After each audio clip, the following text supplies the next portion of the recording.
Em nome do Pai que me criou, do Filho que me resgatou, do Espírito Santo que me santificou. Divina vontade reina na minha vontade. Ó minha mãe, eu te amo e tu me amas. Dai-me um gole da vontade divina, minha alma. Me abençoa, Mãe, para que todas as minhas ações sejam feitas diante dos vossos olhos maternais. Amém. Suprema Majestade, eu venho, sua divina vontade, em nome de todos, do primeiro ao último homem que existirá na terra, para dar a ti as homenagens que tendes direito, as adorações, os louvores, o amor, as reparações, por todos e por cada pecado. Vem o Senhor na sua divina vontade, dou-te a minha vontade humana, por meio do imaculado coração de Maria, que possui todos os dons e os frutos da divina vontade. Dai-me, Senhor, então a tua divina vontade. Vem, ó divina vontade, nesta ação que eu estou a fazer, e em todas as ações que eu farei durante este dia. Amém. Fiat. Vinde, Espírito Santo, vinde por meio da poderosa intercessão do Imaculado Coração de Maria, vossa amadíssima esposa e nossa mãe. Amém. Vinde, Espírito Santo, vinde por meio da poderosa intercessão do Imaculado Coração de Maria, vossa amadíssima esposa e nossa mãe. Amém. Vinde, Espírito Santo, vinde por meio da poderosa intercessão do Imaculado Coração de Maria, vossa amadíssima esposa e nossa mãe. Amém. Eu não sou nada, Deus é tudo, Pai, eu te amo. Continuando a leitura do Livro do Céu, volume 4, capítulo 101. 12 de janeiro de 1902. A cegueira dos homens. Fala do divórcios. As contradições são pérolas preciosas. Parece que continua a vir um pouco meu adorável Jesus. Aliás, esta manhã, transportando-me para fora de mim mesma, fazia-me ver os graves males da sociedade e as suas grandes amarguras e derramou abundantemente em mim parte do que o amargava, e depois me disse: Minha filha, olha um pouco até onde chegou a cegueira dos homens, até querer formar leis iníquas e contra eles mesmos e seu bem-estar social. Minha filha, por isso te chamo de novo aos sofrimentos, a fim de que, oferecendo-te comigo a divina justiça, aqueles que devem combater esta lei do divórcio obtenham luz e graça eficaz para resultar vitoriosos. Minha filha, eu tolero que façam guerras, revoluções, que o sangue dos novos mártires inunde o mundo. Isto é honra para mim e para minha igreja, mas esta lei brutal é uma afronta à igreja, e a mim é abominável e intolerável. Enquanto dizia isto, vi um homem que lutava contra esta lei, cansado e sem forças, em atitude de querer retirar-se da empresa. Então, junto com o Senhor, o incentivamos e ele respondeu: Vejo-me quase só para lutar, e impossibilitado para obter o propósito. Eu lhe disse: Coragem, porque as contradições são tantas pérolas, das quais o Senhor se servirá para adorná-los no céu. E ele tomou fôlego e seguiu com a empresa. Depois disto, vi outro todo ocupado, pensativo, não sabendo o que decidir. E alguns lhe diziam: Sabes o que queres fazer? Sai de Roma. E ele: Não, não posso. É palavra dada ao meu pai. Explorei minha vida, mas sair jamais. Depois que nos retiramos, Jesus desapareceu e eu me encontrei em mim mesma. Capítulo 102. 14 de janeiro de 1902. Não se é digno de Jesus se não se esvazia de tudo. Em que consiste a verdadeira exaltação?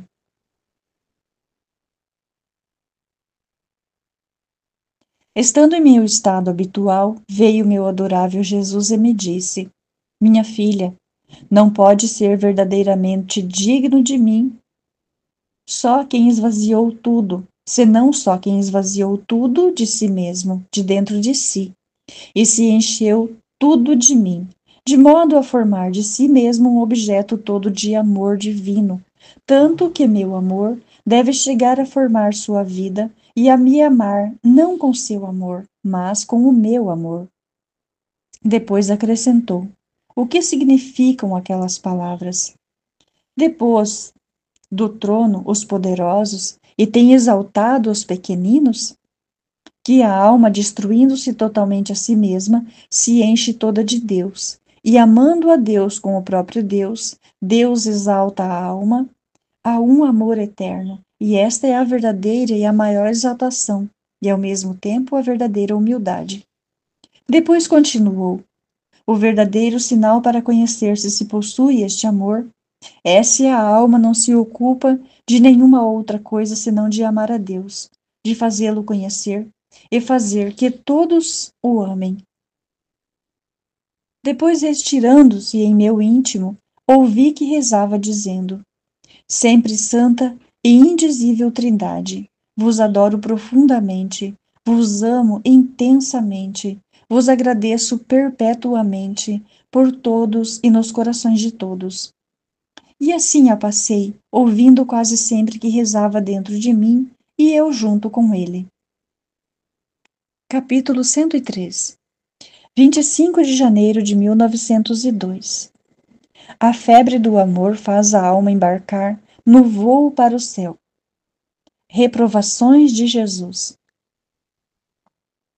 Esta manhã, depois de ter esperado muito, veio o meu adorável Jesus e assim que o vi, eu disse: amado bem meu, não posso mais. Leva-me de uma vez para sempre contigo para o céu, ou fica para sempre comigo sobre esta terra. E ele: faz-me observar até onde chegou a febre do teu amor, porque assim como a febre natural, quando chega a um grau alto, tem virtude de consumir o corpo e fazê-lo morrer. Assim é a febre do amor. Se chega a um grau altíssimo, tem virtude de desfazer o corpo e fazer voar a alma, nada menos do que para o céu. E enquanto dizia isto, tomou o meu coração nas suas mãos para o rever, e prosseguiu dizendo-me: minha filha, a força da febre do amor não chegou ao ponto, é preciso mais um pouco. Depois fazia ver que queria verter, mas eu não lhe dizia nada, e ele, quase me censurando, docemente acrescentou: não sabes teu dever? Não sabe que a primeira coisa que deveria fazer ao me ver é ver se há em mim alguma coisa que me aflige e amarga e me pedir que a derrame sobre você? Este é o verdadeiro amor, sofrer as penas da pessoa amada, para poder ver em tudo contente a pessoa que se ama. Eu, envergonhada disso, disse: Senhor, derrama-te. E ele derramou e desapareceu. Capítulo 104. 26 de janeiro de 1902. A Rainha Mãe é enriquecida com as três prerrogativas da Santíssima Trindade. Esta manhã, enquanto me encontrava no meu habitual estado, via diante de mim uma luz interminável, e compreendia que naquela luz habitava a Santíssima Trindade, e ao mesmo tempo via diante dessa luz a Rainha Mãe e ficava toda absorvida pela Santíssima Trindade, e ela absorvia em si as três divinas pessoas, de modo tal que ficava enriquecida com as três prerrogativas da Trindade Sacrossanta, isto é, potência, sabedoria e caridade. E assim como Deus ama o gênero humano como parte de si e como partícula saída de si, e deseja ardentemente que essa parte de si mesmo regresse a ele mesmo. Assim, a Mãe Rainha, participando nisto, ama o gênero humano com amor apaixonado. Agora, enquanto isso compreendia, via o confessor e pedia à Virgem Santíssima que intercedesse por ele diante da Santíssima Trindade. Ela fez uma inclinação, levando minha oração ao trono de Deus, e vi que do trono divino saía um fluxo de luz que cobria tudo ao confessor, e encontrei-me em mim mesma. Capítulo 105. 3 de fevereiro de 1902. Oferece sua vida para que não se aprove a lei do divórcio. Encontrando-me em meu habitual estado, encontrei-me fora de mim mesma com meu adorável menino Jesus entre meus braços. Primeiro derramou um pouco do que o amargava e depois fazia como se quisesse ir. E eu, o apertando entre meus braços, lhe disse: Meu amado e vida da minha vida, o que faz? Quer ir? E eu como faço? Não vê que quando estou privada de ti, é para mim um contínuo morrer? E além disso, seu coração, que é a mesma bondade, não terá coragem de fazê-lo. E eu jamais te deixarei partir. E eu apertava forte como se meus braços se tivessem tornando correntes. Assim que, não podendo se soltar, ficou comigo, calado, e eu, vendo que os males da sociedade se agravavam mais ainda, disse-lhe: Doce bem meu, diz-me que será deste divórcio que dizem? Chegarão a formar esta lei ímpia ou não? E ele me disse: Minha filha, o interior do homem contém um tumor gangrenoso, cheio de podridão, como se tivesse chegado a supurar, e não podendo contê-lo mais dentro, querem cortar este tumor, mas não para curar-se, senão para fazer que, saindo parte desta podridão, possa contagiar toda a sociedade. Mas o sol divino, quase nadando no meio da sociedade, grita continuamente dizendo: Ó homem, não te lembras de que fonte de pureza você saiu? Que como aura de luz te chamava ao seu caminho? Como não só te contaminaste, mas queres chegar a agir contra a natureza, quase querendo dar outra forma à natureza que te dei e do modo por mim estabelecido. Depois disse muitas outras coisas que eu não sei dizer, mas o dizia com tanta amargura que eu, não podendo resistir ao vê-lo desse modo, disse: Senhor, retiremo-nos. Não vês como te amargam os homens e quase não te dão paz? Assim nos retiramos para a cama, e querendo aliviar o meu bom Jesus, lhe disse: Se tanto te afliges que os homens façam isto, eu te ofereço minha vida para sofrer qualquer pena e conseguir que não cheguem a isso, e para fazer que de nenhum modo seja lançada novamente. Uno ao seu sacrifício para poder obter com segurança um reescrito de graça. Enquanto dizia isto, parecia que o Senhor apresentava a minha oferta à divina justiça. Ele desapareceu e eu encontrei-me em mim mesma. Parece que os homens a qualquer custo querem confirmar pelo menos algum artigo desta lei, não podendo obter que a confirmem toda com eles, como eles querem e lhes agrada.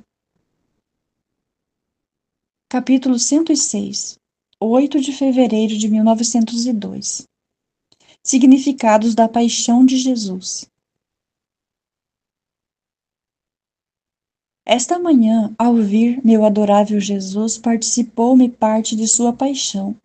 Agora, enquanto me encontrava sofrendo, o Senhor, para me aliviar, me disse: Minha filha, o primeiro significado da paixão contém glória, louvor, honra, agradecimento, reparação à divindade. Então, quem participa nas penas da minha paixão, sua vida contém estes mesmos significados, não só, mas toma a mesma forma de minha humanidade. E como dita, a humanidade está unida com a divindade, também a alma que participa em minhas penas está em contato com a divindade e pode obter o que quer. E mais, suas penas são como chaves para abrir os tesouros divinos, isto enquanto vive aqui embaixo.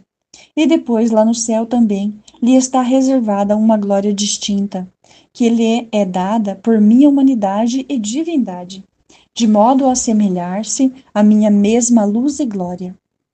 E será uma glória mais especial para toda a corte celestial, que lhe será dada por meio desta alma, pelo que eu lhe tenho comunicado.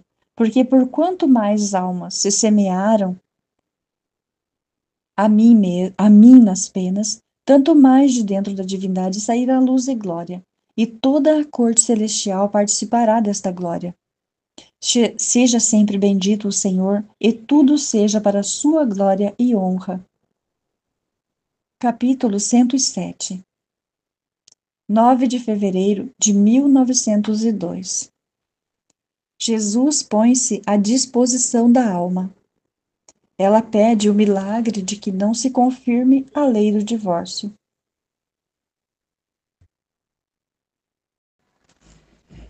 Esta manhã, meu dulcíssimo Jesus, ao ouvir-me, participou em abundância suas penas, tanto que me sentia como se devesse morrer. Enquanto me sentia em tal estado, o bendito Jesus, enternecido e comovido, ao me ver sofrer, se pôs em meu interior. E dobrando as mãos, me disse: Minha filha, como tu tens estado à minha disposição para sofrer, assim também eu, para te retribuir, me ponho à tua disposição. Diz-me o que queres que faça, porque estou pronto para fazer o que tu queres. Eu, então, lembrando-me de quanto lhe desagradaria se os homens confirmassem a lei do divórcio e os males que a sociedade viriam, lhe disse: Doce bem meu, já que te dignas pôr-te à minha disposição, quero que com a tua onipotência obres um prodígio, que, acorrentando a vontade das criaturas, não possam confirmar esta lei. E o Senhor parecia aceitar a minha proposta, dizendo-me: Quase todas as vítimas que houve sobre a terra e agora se encontram no céu têm alguma estrela brilhantíssima nas suas coroas, que as fazem distinguir bem pelo lugar que ocupam. E essas estrelas não são outra coisa que alguma glória grande que tem procurado a Deus, e ao mesmo tempo, por seu meio, um bem grande à humanidade. Tu queres que eu faça um prodígio para não deixar que se confirme este divórcio, pois de outra maneira não se poderia evitar isto. Pois bem, por amor teu, realizarei este prodígio. E esta será a estrela mais resplandecente que resplandecerá em tua coroa. Isto é, por haver impedido que teus sofrimentos, que minha justiça, nestes tristes tempos, as tantas maldades que cometem, permita também este mal que eles mesmos têm querido. Assim pode-se dar maior glória a Deus e mais bem aos homens? E esta será a estrela mais resplandecente que resplandecerá a tua coroa, isto é, por haver impedido com teus sofrimentos que minha justiça, nestes tempos tristes, as tantas maldades que cometem, permita também este mal que eles mesmos têm querido. Assim, pode-se dar maior glória a Deus. Assim pode dar maior glória a Deus e mais bem aos homens? Capítulo 108. 17 de fevereiro de 1902. Explica-lhe o que é a morte. Esta manhã, depois de ter esperado muito, finalmente encontrei a mim o dulcíssimo Jesus e, queixando-me com ele, lhe disse: Amado bem meu, como me fazes esperar tanto? Acaso não sabes que sem ti não posso viver e minha alma sente um contínuo morrer? E ele: Amada minha, cada vez que você busca a mim, prepara-se para morrer, porque, na realidade, o que é a morte senão a união estável e permanente comigo? Tal foi a minha vida, um contínuo morrer por amor de ti. E esta contínua morte foi a preparação para o grande sacrifício de morrer na cruz por ti. Deves saber que quem vive em minha humanidade e se alimenta das obras dela, forma de si mesmo uma grande árvore, cheia de flores e frutos abundantes, e estes formam o alimento de Deus e da alma. Quem vive fora da minha humanidade, suas obras são odiosas a Deus e infrutíferas para si mesmo. Depois disto, o Senhor derramou abundantemente em mim amarguras e doçuras misturadas. Logo giramos um pouco no meio das nações e eu não podia separar o meu olhar do rosto do meu amado Jesus. E ele, vendo isto, me disse: Minha filha, quem se deixa seduzir pelas obras do Criador, deixa suspensas as obras das criaturas. Ele desapareceu e eu o encontrei em mim mesma. Capítulo 109.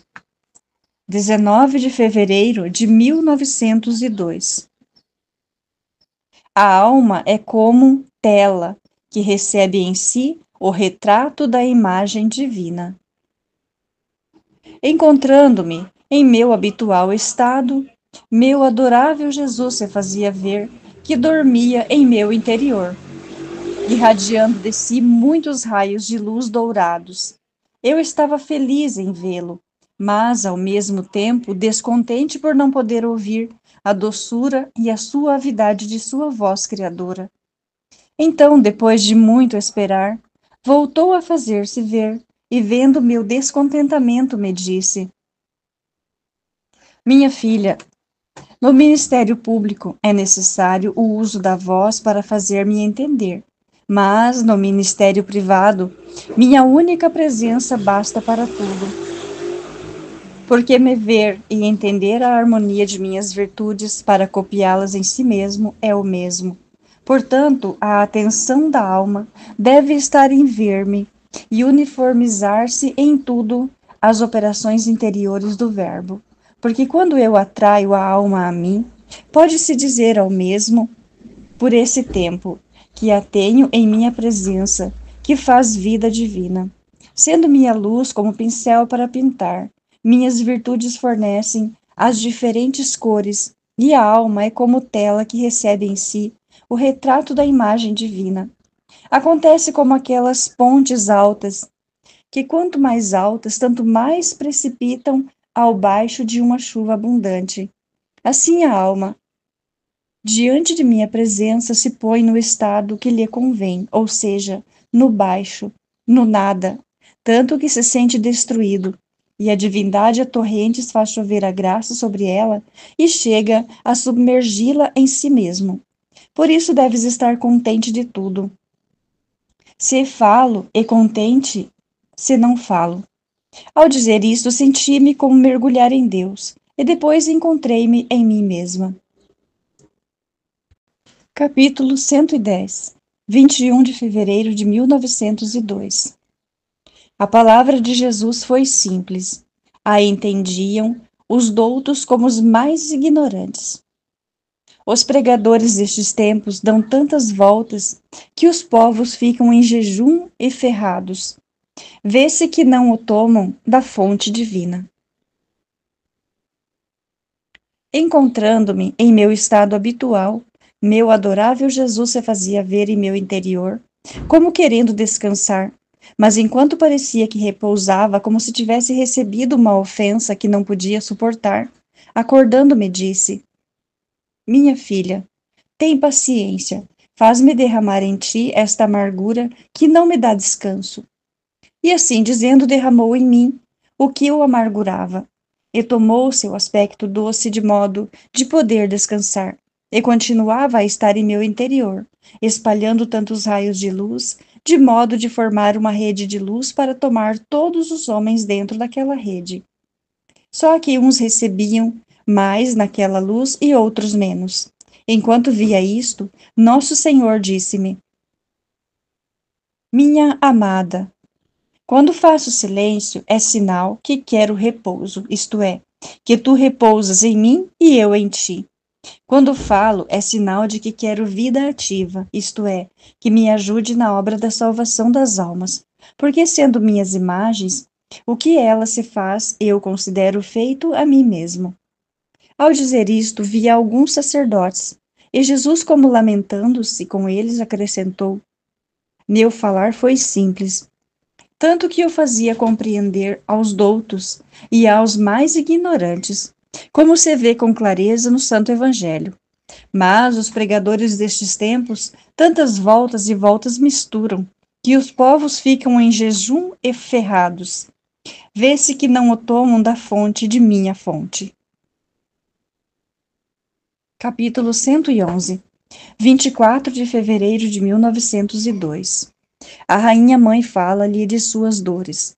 Ela continua a falar sobre o divórcio. Estando em meu estado habitual, veio a rainha mãe e me disse: Minha filha, as minhas dores, como dizem os profetas, foram um mar de dores, e no céu mudaram-se no mar de glória. E cada uma das minhas dores frutificou outros tantos tesouros de graça.